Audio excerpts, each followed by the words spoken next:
I'm winner of the men's pole vault, an absolute loaded field. How does it feel for you coming out on top and leading the way in such a strong event?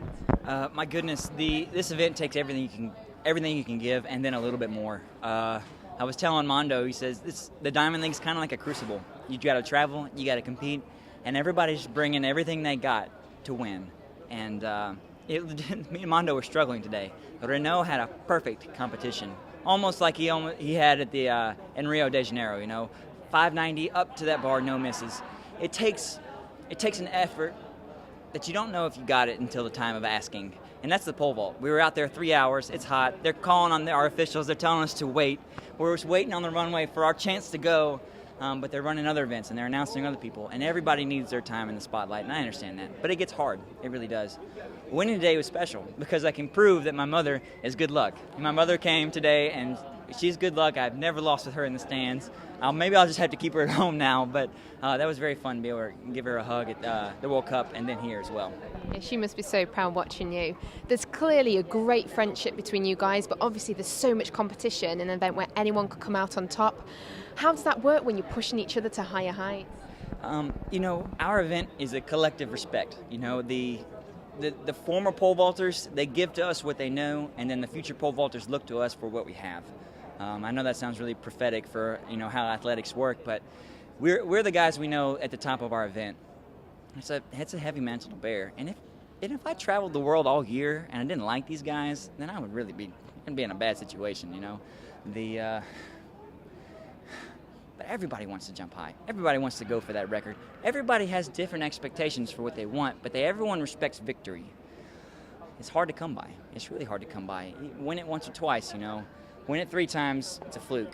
But it's special. When a guy pushes you to be your best, he's going to bring the best of himself. And we just end up having great competitions together, Curtis Marshall jumps 580. Mondo jumps 86 on borrowed poles. Renault jumps 86 on no misses. Man, how do you win these things? It's tough. But I had a great coach. He made some calls during the middle that really saved my butt. And if I didn't have him here, I probably would have been out way sooner. So kudos to Papa K. He came. He really laid down the law and says, "This is what you need, Sam. Do it." And I gotta bite my tongue back and say, "Yes, sir." It's hard doing that sometimes when you're at the top of the world. But I'm excited to go home now. I got some more attempts at the American record. I think it's within my sights if the wind will just hold out a little better, just a little favor from the wind, and I think that record will be mine one day. You say you travel the world with these guys, and there is great banter between you. Let's be honest, who's the funniest? Well, everyone has something different to the table.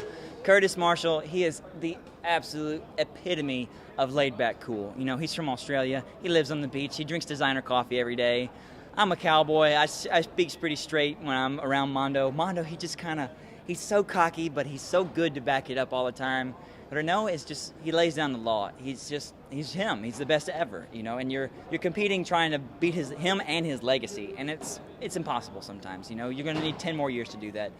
But I think the funniest guy, and he's not here, is Pavel Wojciechowski, and he's my buddy. He's my good buddy. We're chaps all the time. He's going to come visit me this year. But he's the funniest guy. He speaks good English, but he doesn't let everybody know he speaks good English.